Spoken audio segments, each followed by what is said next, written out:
ಪ್ರವಾಸಿ ಪ್ರಪಂಚದ ಟ್ರಾವೆಲ್ ಬುಲೆಟಿನ್ಗೆ ಸ್ವಾಗತ. ನಾನು ಸ್ವಾತಿ ಕೃಷ್ಣ. ಈಗ ಹೆಡ್ಲೈನ್ಸ್.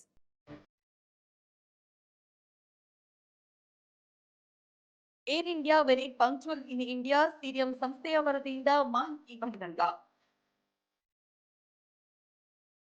ವೆಲ್ನೆಸ್ ಟೂರಿಸಂನಲ್ಲಿ ರಾಜ್ಯದ ಪಾರುಪತ್ಯ ಹೆಚ್ಚಲಿ, ಕೆಟಿಎಫ್ ಬೆಳ್ಳಿ ಹಬ್ಬದಲ್ಲಿ ಮೊಳಗಿದ ಒಕ್ಕರಣ ಮಾತು. ರಾಜ್ಯದಲ್ಲೀಗ ನೋ ಇಂಟರ್ನೆಟ್ ಟ್ರೆಂಡ್, ಸೈಲೆಂಟ್ ಟೂರಿಸಂಗೆ ಕರೆ ನೀಡಿದ ಪ್ರವಾಸ ಸೂಕ್ತ. ಮೊದಲ ಬುಲೆಟ್ ರೈಲು ಸಂಚಾರಕ್ಕೆ ಮುಹೂರ್ತ ಫಿಕ್ಸ್, ಮುಂಬೈ ಅಹಮದಾಬಾದ್ ನಡುವೆ ಹೈಸ್ಪೀಡ್ ಟ್ರೈನ್ ಮುಕ್ತ. ಏರ್ ಇಂಡಿಯಾ ಕುರಿತು ಸಂತಸದ ವರದಿಯೊಂದು ಹೊರಬಿದ್ದಿದೆ. ಜೂನ್ 2026ರಲ್ಲಿ ಏರ್ ಇಂಡಿಯಾವನ್ನ ವಿಶ್ವದ 4ನೇ ಅತ್ಯಂತ ಪಂಕ್ಚುವಲ್ ಏರ್ಲೈನ್ಸ್ ಎಂಬ ಹೆಗ್ಗಳಿಕೆಗೆ ಪಾತ್ರವಾಗಿದೆ. ವಿಶ್ಲೇಷಣಾ ಸಂಸ್ಥೆ ಆಗಿರುವ ಸಿರಿಯಂ ಈ ವರದಿಯನ್ನು ನೀಡಿದ್ದು, ಏರ್ ಇಂಡಿಯಾ ವಿಮಾನಯಾನ ಸಂಸ್ಥೆ 86% ಅಕ್ಯುರೇಸಿಯನ್ನ ಸಾಧಿಸಿದೆ ಎಂದು ತಿಳಿದುಬಂದಿದೆ.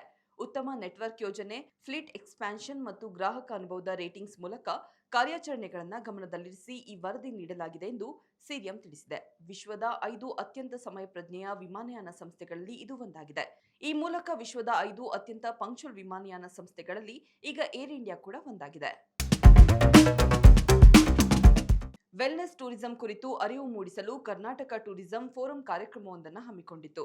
ಈ ಉಪಕ್ರಮವು ಕರ್ನಾಟಕವನ್ನ ಪ್ರಮುಖ ವೆಲ್ನೆಸ್ ಟೂರಿಸಂ ಹಬ್ ಆಗಿ ಪರಿವರ್ತಿಸುವ ಮಹತ್ವದ ಹೆಜ್ಜೆಯಾಗಿದೆ.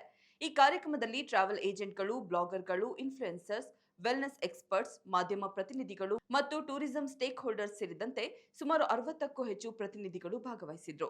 ಈ ಸಂದರ್ಭದಲ್ಲಿ ಭಾರತದ ವೆಲ್ನೆಸ್ ಟೂರಿಸಂನಲ್ಲಿ ರಾಜ್ಯವನ್ನ ಮುನ್ನೆಲೆಗೆ ತರಲು ಚರ್ಚೆಯನ್ನು ನಡೆಸಲಾಯಿತು. ಈ ಮೂಲಕ ಕೆಟಿಎಫ್ ಬೆಳ್ಳಿ ಮಹೋತ್ಸವ ಕಾರ್ಯಕ್ರಮಕ್ಕೆ ಮೆರುಗು ಹೆಚ್ಚಿದೆ ಎಂದು ಆಯೋಜಕರು ತಿಳಿಸಿದ್ದಾರೆ.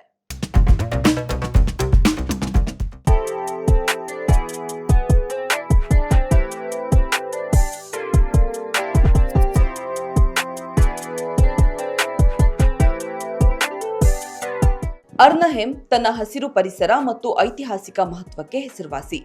ಎರಡನೆಯ ಮಹಾಯುದ್ಧದ ಪ್ರಮುಖ ಘಟನೆಯಾದ ಆಪರೇಷನ್ ಮಾರ್ಕೆಟ್ ಗಾರ್ಡನ್ ಇಲ್ಲಿ ನಡೆದಿತ್ತು. ಈ ಯುದ್ಧದ ಹಿನ್ನೆಲೆಯಲ್ಲೇ ಪ್ರಸಿದ್ಧ cinema a bridge too far ನಿರ್ಮಾಣವಾಗಿದೆ. ಇಲ್ಲಿನ ರೈನ್ ನದಿಯ ಮೇಲಿರುವ ಸೇತುವೆಯನ್ನ ಬ್ರಿಟಿಷ್ ಕಮಾಂಡರ್ ಜಾನ್ ಫ್ರಾಸ್ಟ್ ಅವರ ನೆನಪಿಗಾಗಿ ಜಾನ್ ಫ್ರಾಸ್ಟ್ ಬ್ರಿಡ್ಜ್ ಎಂದು ಮರುನಾಮಕರಣ ಮಾಡಲಾಗಿದೆ. ಟ್ರಾಲಿ ಬಸ್ಗಳು ಇಂದಿಗೂ ಚಾಲ್ತಿಯಲ್ಲಿರುವ ಏಕೈಕ ನಗರ ಅರ್ನಹೆಮ್. 1949ರಿಂದಲೂ ಈ ಪರಿಸರ ಸ್ನೇಹಿ ಸಾರಿಗೆ ವ್ಯವಸ್ಥೆ ನಗರದ ಹೆಗ್ಗುರುತಾಗಿದೆ. ಈ ನಗರದಲ್ಲಿ ಓಪನ್ ಏರ್ ಮ್ಯೂಸಿಯಂ ಎಂಬ ಅತಿ ದೊಡ್ಡ ಹೊರಾಂಗಣ ವಸ್ತು ಸಂಗ್ರಹಾಲಯವಿದೆ. ಅರ್ನಹೆಮ್ ಯಾವ ದೇಶದಲ್ಲಿದೆ? ನೋ ಇಂಟರ್ನೆಟ್ ಟ್ರೆಂಡ್ ಇನ್ಸ್ಟಾಗ್ರಾಂನಲ್ಲಿ ತುಂಬಾ ವೈರಲ್ ಆಗ್ತಿದೆ. ಏನಿದು ನೋ ಇಂಟರ್ನೆಟ್ ಟ್ರೆಂಡ್ ಅಂತ ಯೋಚನೆ ಮಾಡ್ತಾ ಇದ್ದೀರಾ? ಮೊಬೈಲ್ ನೆಟ್ವರ್ಕ್ ಸಿಗದ ಸ್ಥಳದ ಪ್ರವಾಸದ ಸಂದರ್ಭದಲ್ಲಿ ತೆಗೆದ ನಿಮ್ಮ ನೆಚ್ಚಿನ ಫೋಟೋವನ್ನ ಪೋಸ್ಟ್ ಮಾಡೋದು. ಈ ಇನಿಷಿಯೇಟಿವ್ ನಿಂದ ಲಾಭವೇನು? ಇದರಲ್ಲಿ ಭಾಗವಹಿಸುವ ಅವಶ್ಯಕತೆ ಇದೆಯಾ ಎಂಬ ಪ್ರಶ್ನೆ ನೀವು ಕೇಳಬಹುದು. ಪ್ರವಾಸದಲ್ಲಿ ಇದೀಗ ಸೈಲೆಂಟ್ ಟೂರಿಸಂ ಪಾಲಿಸುವ ಅವಶ್ಯಕತೆ ಇದೆ ಎಂಬ ಅಭಿಪ್ರಾಯ ಕೇಳಿ ಬರ್ತಾ ಇದೆ. ಇತ್ತೀಚಿನ ದಿನಗಳಲ್ಲಿ ಸೋಷಿಯಲ್ ಮೀಡಿಯಾ ಪ್ರಭಾವದಿಂದ ಪ್ರವಾಸ ಮಾಡೋರ ಸಂಖ್ಯೆ ಹೆಚ್ಚಾಗಿದೆ. ರೀಲ್ಸ್ಗಾಗಿ ಶೂಟಿಂಗ್ ಮಾಡುವ ಸಂದರ್ಭದಲ್ಲಿ ಇತರೆ ಪ್ರವಾಸಿಗರಿಗೆ ಕಿರಿಕಿರಿ ಆಗಬಹುದು. ಹೀಗಾಗಿ ನೋ ಇಂಟರ್ನೆಟ್ ಟ್ರೆಂಡ್ ನಿಂದಾದ್ರೂ ಜನ ಸೋಷಿಯಲ್ ಮೀಡಿಯಾ ಹುಚ್ಚಿನಿಂದ ದೂರವಿರ್ತಾರೆ ಎಂದು ನೆಟ್ಟಿಗರು ಅಭಿಪ್ರಾಯವನ್ನ ಹಂಚಿಕೊಂಡಿದ್ದಾರೆ. ದೇಶದ ಮೊದಲ ಬುಲೆಟ್ ರೈಲು 2027ರ ಆಗಸ್ಟ್ 15ರಂದು ಸಂಚಾರವನ್ನ ಆರಂಭಿಸಲಿದೆ. ಮುಂಬೈ ಮತ್ತು ಅಹಮದಾಬಾದ್ ನಡುವೆ ಹೈಸ್ಪೀಡ್ ರೈಲು ಹಂತ ಹಂತವಾಗಿ ಕಾರ್ಯನಿರ್ವಹಿಸಲಿದೆ. ಸೂರತ್ ಮತ್ತು ಬಿಲಿಮೋರಾ ನಡುವೆ ಮೊದಲ ಸಂಚಾರ ಆರಂಭವಾಗಲಿದೆ. ಇದರಿಂದ ಪ್ರಯಾಣದ ಸಮಯ ಗಣನೀಯವಾಗಿ ಕಡಿಮೆ ಆಗಲಿದೆ ಎಂದು ಕೇಂದ್ರ ಸಚಿವ ಅಶ್ವಿನ್ ವೈಷ್ಣವ್ ತಿಳಿಸಿದ್ದಾರೆ. ಈ ಹೈಸ್ಪೀಡ್ ರೈಲು ಯೋಜನೆಯು ಹಂತ ಹಂತವಾಗಿ ಕಾರ್ಯಾರಂಭ ಮಾಡಲಾಗುವುದು. ಮೊದಲಿಗೆ ಸೂರತ್ ಮತ್ತು ಬಿಲಿಮೋರಾ ನಡುವೆ ಸಂಚಾರ ಆರಂಭವಾಗಲಿದೆ.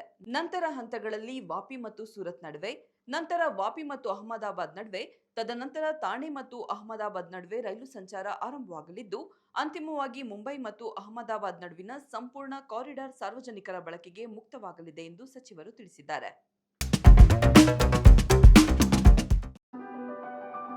ಈಗ ಕ್ವಿಜ್ ಟೈಮ್. ಇಂದಿನ ಪ್ರಶ್ನೆ, ಬ್ರಹ್ಮಪುತ್ರ ನದಿಯ ಉಗಮ ಸ್ಥಾನ ಯಾವುದು?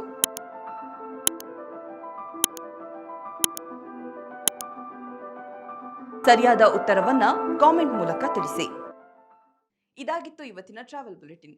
ನೋಡ್ತಾ ಇರಿ ಪ್ರವಾಸಿ ಪ್ರಪಂಚ, ವಿಹಾರವೇ ವಿಶ್ವ. ನಮಸ್ಕಾರ.